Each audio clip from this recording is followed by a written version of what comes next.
The mihi animas cetera give me souls, take away the rest. Father Jan po, STB. We are now in the 15th Sunday in Ordinary Time.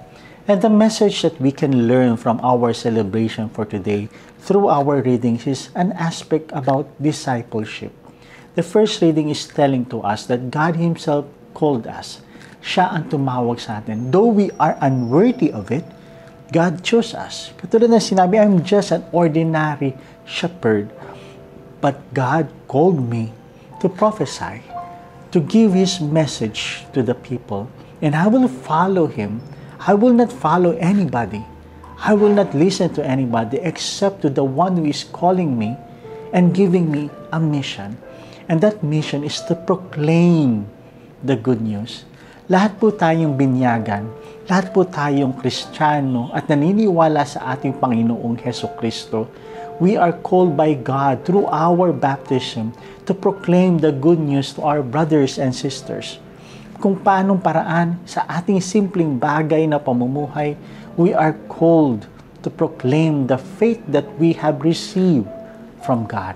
This is a calling, this is a mission given to us. At ang ating pangalawang pagbasa naman po ay tinuturo sa atin. What are we going to proclaim? We are going to proclaim the mercy and the compassion and the love of God to each and every one of us, expressed through Jesus Christ. Through Christ, we gain healing from our sinfulness. Through Christ, we have gained salvation. Through Christ, we experience the presence of God.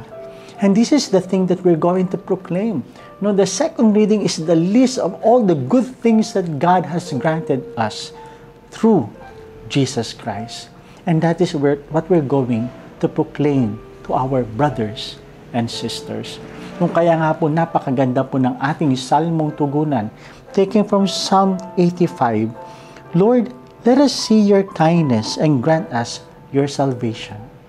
Lord, allow us to witness, experience your kindness, your love, your compassion, so that we may be able to share it to others and gain and realize the salvation that you have given to each and every one of us.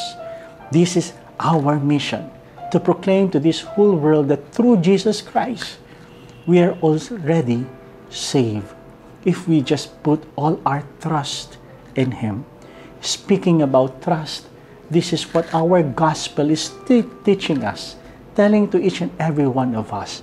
Taken from the Gospel of Mark chapter 6 verse 7 to 13, wherein the Lord is saying, as He sent His apostles, His disciples to proclaim, He said, you don't have to bring anything. You don't have to worry, because you have everything, and that is His presence. My dear friends, in this world, we have to face so many trials, so many problems, so many things to fulfill. And the Lord once again is reminding each and every one of us, do not be afraid, do not worry, because if I am with you, if you welcome me into your heart, you have gained everything, because I will provide everything that you need for you to be able to fulfill the duties and responsibility that I am entrusting to you. Ang ganda pong paalala nito.